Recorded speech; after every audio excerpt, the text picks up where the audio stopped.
महापालिकेच्या सार्वत्रिक निवडणुकीसंबंधी शिवसेना शिंदे गट आणि राष्ट्रवादी अजितदादा या दोन्ही पक्षाचा आज इथं युती झालेली आहे। दोघांचा 50-50% फॉर्म्युला ठरलेला आहे। आम्ही दोघं मिळून महापालिकेच्या निवडणुकीला सामोरं जाणार आहोत आणि ह्या महापालिकेवर शिवसेना आणि राष्ट्रवादी दादा यांचं महापौर निश्चितपणे बसेल असं आमची खात्री आहे। त्यासाठी समविचारी पक्ष म्हणून आम्ही दोघं एकत्र आलेलो आहोत। कोणी लहान मोठा नाही, भाऊ नाही, दोन्ही भाऊ समान म्हणजे जुळे एकदमच बाहेर पडलेले असं 50-50% फॉर्म्युला ठरलेला आहे। नुसतं फक्त निवडणूक लढवण्यासाठी किंवा जिंकण्यासाठी ही युती नाहीये।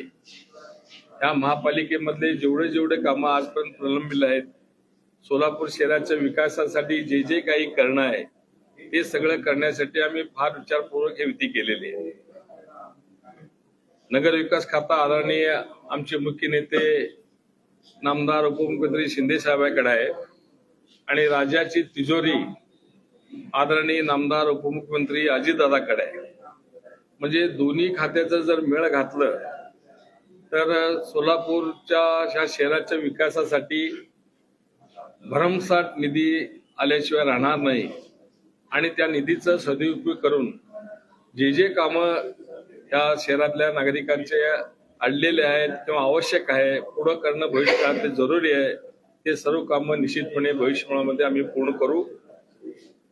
आणि या निवडणुकीमध्ये जे काही शब्द देतील, ज्या वार्डातली समस्या असतील ते सर्व समस्या ते सर्व कामं पूर्ण करण्याची जबाबदारी आज आम्ही पक्षाच्या वतीनं राष्ट्रवादी असू द्या शिवसेना असू द्या त्या दोघांच्या वतीने आज आम्ही घेत आहोत।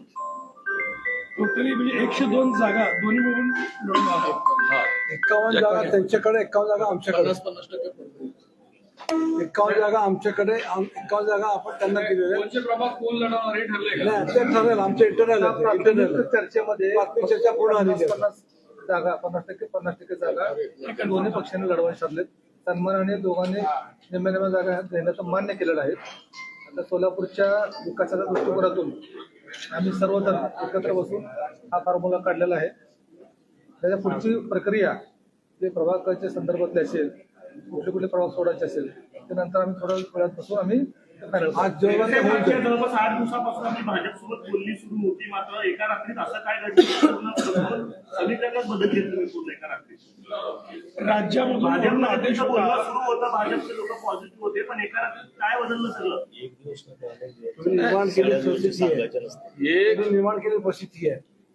भाजप बरोबर बोलणी सुरू होती, बरोबर आहे, प्रस्ताव पण दिला होता, हेही बरोबर आहे, पण सन्मानजनक प्रस्ताव आलं नाही। एकदम आम्हाला फार कमी लिखण्यात आलं, एवढ्या जागा देतो तेवढ्या जागा देतो ह्याच्यावर करा म्हणले, आम्ही हे केलं नाही। किती जागा? आम्ही पहिल्या सुरुवातीला 42 जागेचा प्रस्ताव दिला होता, मग त्यांनी म्हणले की फक्त आम्ही 8 जागा देऊ। मग नंतर म्हणलं आम्ही नंतर आमचे जे सगळे आमचे जे जिल्हा प्रमुख लोक आहेत, अमोल शिंदे असतील, आपले अमर पाटील असतील आणि सचिन चव्हाण असतील, यांनी जाऊन परत त्यांना प्रस्ताव दिला। 30 जागेचा प्रस्ताव दिला आणि 26 जागा दिले तरी आम्हाला चालतं म्हणून असं आम्ही सांगितलं होतो, पण त्यांच्याकडनं काही प्रतिसाद आला नाही। पण नंतर आमच्या मुख्य नेत्यांना आम्ही विचारलो, मुख्य नेत्यांच्या आदेशानुसार म्हणले आता आपण दादा गटाबरोबर जाऊ।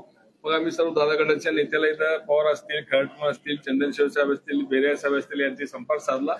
मग आम्ही काल रात्री बोलणी केली आणि आज आम्ही बैठकीला बसलो। बैठकीला बसलं तर मग तू मोठा मी मोठा असा काही नको, आपण दोघं समान घेऊया म्हणून त्यांनी 51 जागा आणि आम्ही 51 जागा असा विधी ठरलेली आहे। भाऊ, आपण खरं तर स्वबळावर लढण्याचा निर्णय घेतलेला होता, मात्र आता 50%चे वाटेकरी तुमच्या सोबत आलेले आहेत। जे नाराज कार्यकर्ते असतील हे सगळे असतील त्यांना कशा पद्धतीने पुढच्या काळात समजवण्याचा प्रयत्न केला जाणार? निश्चितच आता या जे युती संदर्भातली प्राथमिक चर्चा झालेली आहे त्या संदर्भात आमचे नेते संपर्क मंत्री दत्तामा भरणे साहेब असतील, आमचे सहसंपर्क मंत्री अण्णासाहेब बनसोडे असतील, त्या दोघांची चर्चा झाली आणि त्या चर्चेमध्ये असं ठरवण्यात आलं की हा जो प्रस्ताव त्यांच्याकडून आलेला आहे शिवसेनेकडून त्यांनी त्यांच्या नेत्यांकडून ती चर्चा झालेली होती. तर तुम्ही त्यांच्याशी प्राथमिक चर्चा करून पुढील निर्णय घ्या असं आम्हाला त्यांनी सांगितलेलं होतं. आम्ही यांच्याशी चर्चा केली आणि त्याच्यामध्ये दोघांकडून 51 आणि 51 असं रचण्याचं ठरलेलं आहे. ते करताना आम्ही काय केलं की आमच्या दोघांची ताकद एकत्र येऊन एकनाथ शिंदे साहेब असतील आणि अजितदादा असतील जसं महाराष्ट्रात एकत्र काम करतात त्या दृष्टिकोनातून सोलापूरच्या विकासासंदर्भात विचार करून त्यासाठी मोठा निधी आणि डेव्हलपमेंट करण्याकरता दोन्ही पक्ष एकत्र येऊन दोघांची ताकद एकत्र आली तर आमच्या निवडून येण्याचा रेशो जो आहे तो वाढणार आहे. त्याच्यामुळे आम्ही दोन्ही अशा पद्धतीचा निर्णय घेतला. साधारण कधीपर्यंत फायनल भेटेल? साधारण कधीपर्यंत फायनल? आता जसं 50-50 जागेच केलंय असं प्रभागातले असतील किंवा बाकीचे इच्छुक असतील ही आधी कधीपर्यंत फायनल होईल साधारण? संध्याकाळपर्यंत. आज हो. एमआयएम तुमच्या बरोबर यायला तयार आहे, तुम्ही एमआरला घेणार एमआयएम तुमच्या सोबत यायला तयार आहे. त्यांचं असं म्हणणं आहे जी लोक महंत रामगिरी महाराजांना समर्थन देतात त्या शिवसेनेसोबत जर युती होत असेल तर आम्ही त्यांच्या राष्ट्रवादीकडनं निवडणूक लढवणार नाही अशा पद्धतीने त्यांनी पत्रकार परिषद दिली. आम्ही आता जाहीर केलेलं आहे की आम्ही सोलापूर शहराच्या विकासाच्या दृष्टिकोनातून आम्ही एकत्र आलेलो आहोत आणि आम्हाला एवढी खात्री आहे की बहुजन समाजाचे सर्व घटक आमच्यासोबत ताकदीने आमच्यासोबत राहतील. कराडीची काय समजूत करण्याचा प्रयत्न करणार आहेत का? त्याची जे आमच्या नाराज समजावून सांगू त्याचं काय अडचण नाही. साहेब एमआयएम तुमच्या सोबत येणार आहे का किंवा त्याची बोलणी सुरू आहेत का? नाही अजून काय बोलणी झालं नाही. एमआयएम तुम्हाला भेटून गेलं असं समजतं आम्हाला. नाही कोणी पण नाही भेटलं. बापू काय सांगाल? सोलापूर महानगरपालिकेत आज राष्ट्रवादी काँग्रेस शिवसेना यांची युती आमच्या वरिष्ठ नेत्यांनी आता डिक्लेअर केली. समसमान जागा या फॉर्म्युल्याने आम्ही सोलापूर महानगरपालिकेच्या इलेक्शनला सामोरे जात आहे. तुम्हाला सगळ्यांना माहिती आहे महाराष्ट्र राज्याचं संवेदनशील नेतृत्व एकनाथजी शिंदे साहेब आणि अजितदादा हे धाडसी नेतृत्व या दोघा जर एकत्रित येऊन या महापालिकेमध्ये आमची जर सत्ता या महापालिकेत लोकांनी आणून दिली तर तुम्हाला माहिती आहे निधी तर कोणता कमी पडणारच नाही. पण आपल्या विकास कामं रखडलेली सगळे विषय आपल्याला मार्गी लावण्यात यशस्वी होणार आहोत आणि हे इलेक्शन भारतीय जनता पार्टी याच्यासमोर आम्ही दोघं मिळून प्रचंड चांगल्या ताकदीनं लोकांसमोर जाणार. भाऊ मनोहर सपाटेंनी आपल्या पक्षात येण्याची इच्छा व्यक्त केलेली आहे आणि त्यांना प्रवेश दिला जाणार आहे का?